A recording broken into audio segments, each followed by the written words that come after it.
oh, this is my core as an artist. I want to be able to be authentic and raw. Share things that would be able to help other people. We all have this fear of just starting. Stupid creativity is still creativity. So keep creating, keep learning and growing.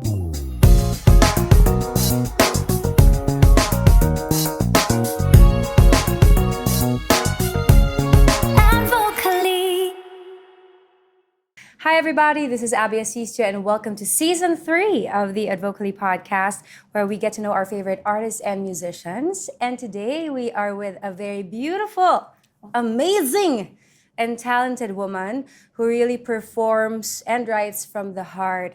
Ladies and gentlemen, we have singer-songwriter Keiko Necesario. Hello. Hi, Hello, Keiko. guys. Welcome Good to the morning. show. Thank Alam you. ng, hindi lang namin, ng lahat kung gaano ka kagaling sumulat at kumanta. And your songs have really been parang soundtrack na ng buhay ng mga tao. So, let's get to it. Go. Let's get to it. You Okay. released your latest EP entitled Obra. Yeah. What was the main inspiration for that? Actually, when I wrote Obra, I wrote that with Quest. Okay. So, I just really wanted to write a song na parang based niya sa who I am also as an artist. Syempre, you know that also as a singer-songwriter. When I wrote that, I just knew na nung mga later on through the years na sabi ko, ay mukhang magkakaroon ako ng album or EP na yun mismo yung title, Obra. At first though, parang hindi ko siya nakikita nakakantahin ko. I thought it was gonna be sung by another artist kasi sinama namin siya sa isang songwriting competition. Tapos hanggang top 100 siya. Tapos cool.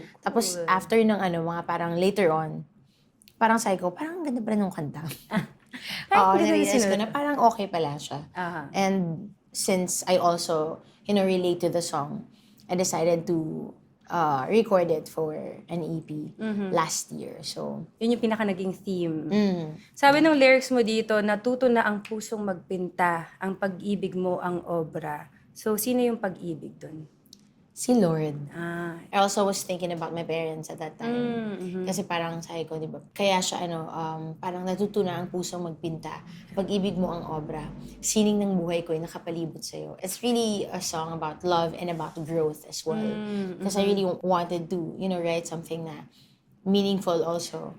actually, when I was listening to it, yun yung na-feel ko rin na parang it's about God and your journey. And speaking of that, I would notice, kasi I follow you also on social media, you're very vocal about your faith and your relationship with God. Is that important to you to be able to express that in public? Now, super. Because before, parang, I just felt like I didn't really have a relationship with God.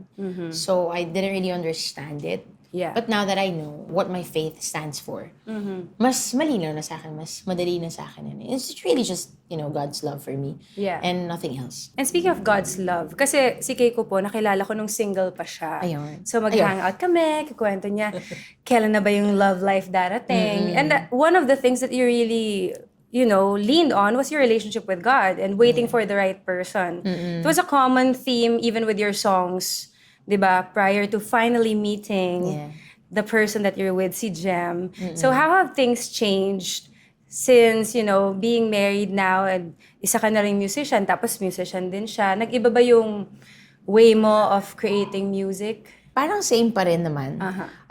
It's just may added inspiration. Added inspiration and added creative flow because he's also a singer-songwriter. Yeah. So basically, when I write, he also has, some parang advice na, okay, baka pwedeng nag-i-input siya, ganyan. And for me kasi, kahit na I write based on my own experiences, I also love writing about other people's experiences because I also don't want to lose that connection. I mean, as singer-songwriters, we also want to be able to kind of like capture someone else's feelings and let them know that they're understood. And what I noticed, you really connect to your followers through your posts, not just the photos or the videos, but the captions also. You like opening up and being vulnerable online when it comes to your journey. Was that something na inisip mo na before na bilang artist, this is me, parang I wanna share my creative process or my journey to the people? O dati ba music lang? Paano nag-transition na gusto ko part kayo ng journey ko? Before, for sure. Di ba, pag nagsistart ka, syempre, you still don't know yourself or like you're still trying to figure out everything, ganyan. But I think through time, parang I realized na, oh, this is my core as an artist. I want to be able to be authentic and raw with my posts. More of share things that I feel like would be able to help also, you know, other musicians or other people with their journey. So, yeah, it's really important to me na I get to let them know na I'm also, you know, as an artist, I'm a human being and I feel things and it's your way also to connect and relate. Like what you were saying, the songs that you write, it's also for the people. Parang they give their own meaning to it. Yeah. So it's nice that you're also showing who you are, but then they could also incorporate their own stories into your music. And that's the beauty naman of art, di ba? Parang iba-iba talaga ng perspective. Sa art, ang dami mong alam gawin. Ang galing mo. Nagpe-paint siya. Gumawa ka ng planner. Meron kang planner. Tapos meron kang book for songwriting to help. Saan nagagaling yung mga ideas na yun and yung desire to create and to put forth something that not just is beautiful, but could actually help others? Kasi I've been in the industry for 10, 11 years. But I feel like only the past 2 years, I've really been like really maximizing my potential as an artist. Not just in music, but also in like all aspects of art. I don't know, parang ang galing nga kasi parang someone prayed over me. He said na he thinks that God is saying that I will have a creative life. And it really made sense. And he didn't know na I've been in the face of just like being so creative. Yeah. There was just this confirmation when someone prayed for me and told me that I'm gonna have a creative life. And he said also na it's gonna be overflowing. There will be no striving, sabi niya gano'n. It's gonna overflow. So I love that. Oh my gosh. So now, super na-embrace ko siya na being creative talaga. And so, yeah, I really enjoy it. I love it. There's no restriction naman into just one thing that you do. Yeah. Diba? If you're called to do different things, that's great also. No, even with your posts, like, you would do singing videos, ang ganda tignan, meron ka pang mga sulat-sulat sa mga picture. You're really a very creative person. But is part of that being brave also and courageous, you know, to always put yourself out there? Meron ka pa bang hesitation na, what could they say kaya? Or it's really more of, I just want to express myself? I think both. Okay. You know, as an artist, you have insecurities, you have things to think about, especially this age. Kasi before, it was easier to just, you know, express yourself and all that. But right now, it's really so much going on social media, and you know that.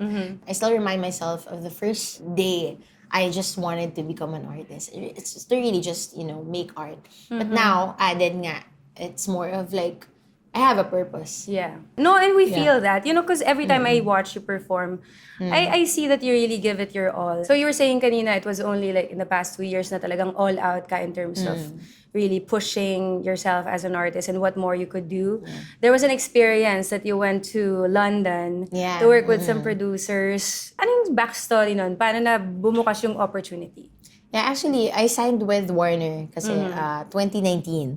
And then after I signed with them, I was with a British manager. And I met him through Elements Camp. When we did that album of like with Ben and Ben, Reese and Sangan, Lian and Ara, parang that manager listened to the songs and he really loved my voice now. So he reached out and told me that he wanted to manage me if I was okay with it. So he flew here. Tapos we had meetings. And then after that, we were able to sign with Warner Music Philippines. And that was when we had this idea of just like finding the right producer for the second album, my second full-length album. Tapos, right after that, he also suggested that maybe we could explore that in London. So I was like, of course! London yun. Why not? Wait, I'll think about it. I'll think about it. Game! Yeah. Ganun kabilis. For sure. Gano'ng katagal ka dun? 3 weeks din. Matagal din. So sa stay mo doon, iba yung scene, for sure, dami mo ring nakilala. Nagbago ba kahit papano yung pananaw mo in terms of being a musician and how it is to like penetrate into the industry? And ano yung mga major lessons na nakuha mo from that experience? Grabe, ang daming magagaling. Like, there are a lot of like musicians, artists that are so, so good at what they do. Feeling ko I still have to go back there and really experience more because I was just really there to record and stuff. But I guess it's really the discipline also there, especially with time. Parang if we're only to record like, let's say 5 hours to 8 hours. That's it. Parang ganun. I also realized na sobrang, they're all willing to learn so much. Like, it's not just because they have this gift and that's it. Yeah. But they're all learning. To keep investing on yourself. Yeah. And to always grow. Parang we can't be satisfied with where we are. Yeah. And I think if you really wanna get your music out there and make an impact, kailangan pataas ka ng pataas, elevate ka ng elevate. Speaking of elevate, nagkaroon ka ng billboard sa New York, diba? Yeah. Sa Spotify. So, do you wanna go international as an artist? Is that the goal? One of the goals? I feel like that has always been one of my goals talaga. Ever since. And not just because I don't like it here. It's really because people all over the world are already taking notice of Filipinos in terms of music. Not even music, like, even, diba, parang, basta arts, ganyan. That has always been part of my goal, to really just, go out there. Because I want for them to be able to see na, okay, there are Filipinos. Parang sumabay, breakthrough in that, so. At the end of the day, right now, whenever we put out content or music, it actually goes international na eh. Kasi you'll never know. Someone could listen to it at the other side of the diba? So, media. It's pretty great kasi like when I see your videos, your music, the quality is always very excellent. Oh, thank you. Is that part of the Excellence is part of it. I also just want to keep learning and growing in my craft. Actually, right now, parang I feel like I also want to take vocal lessons and then dance lessons. Not because I want to dance in my pero parang just to be confident when I'm moving on stage. Okay. And I want to feel good and to look good. Wow, You already look good. Pagkakilala niyo po si Keiko, parati po niya sinasabi maganda siya. Yeah. Natotoo Because naman it's po. Diba? Okay. Alright, so Keiko, moving forward, we're excited to see what else you're gonna be coming out with. Pag inisip ng mga tao, Keiko, Necesario, ano yung description na gusto mong ma-relate nila sa'yo bilang isang artist and sa music mo? I said it kanina, authentic. Just being who you are. And to those who are still having navigating through the journey, still trying to find their voice and unique path, do you have any tips for our viewers? We all have this fear of just starting and putting music out there, but you have to start and show your work, sabi nga. I remember this line from a book that I love, be an amateur. Because amateurs are not afraid to show their progress, even if they look silly or stupid. Stupid creativity is still creativity. So keep creating, keep learning and growing in what you do. And love it. Love what you do because at the end of the day, when you strip down all of the entertaining parts of what you do, it only boils down to loving it. Kahit gaano karaming million of streams, of fans, of followers, if you're not in love with your craft, you're never gonna get satisfied. I love what you do. And I love what you said. Thank you. I love myself. you. Ay! We know! It's so obvious! Narcissistic pala. Hindi. We enjoy your energy and your vibrance. Keiko, anything that you want to promote? Guys, if you want to follow me, I have my Twitter and Instagram. It's at Keiko Sounds Like.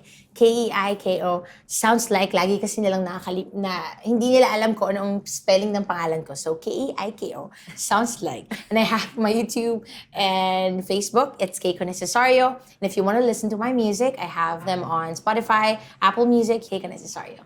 Again, thank you so much, Keiko, for being on the you. show. Before you leave, we have some gifts from our friends over at Flormar, your makeup and nail polish. Uy, ang saya. Ang dami. Yes, we have H audio headphones. Oh, may headphones pa. Flormar, thank you so much. And your Tap to Connect card. It's like your one-time card. That's all you need. Di mo na kailangan magpa-print ng business cards. You just tap it on your phone. Yeah. Oh, I love it. Thank you. Thank you so much. Thank you so much, Keiko. Thank you. That was another inspiring episode here on the Advocally podcast. First, we would like to thank, of course, our sponsors for helping us out. Cafe Lupe, Happy Studios, Casa Alegria, Flormar, Tap to Connect, and H Audio. Maraming salamat sa inyo. And I hope to see you guys sa susunod na episode ng podcast. Bye!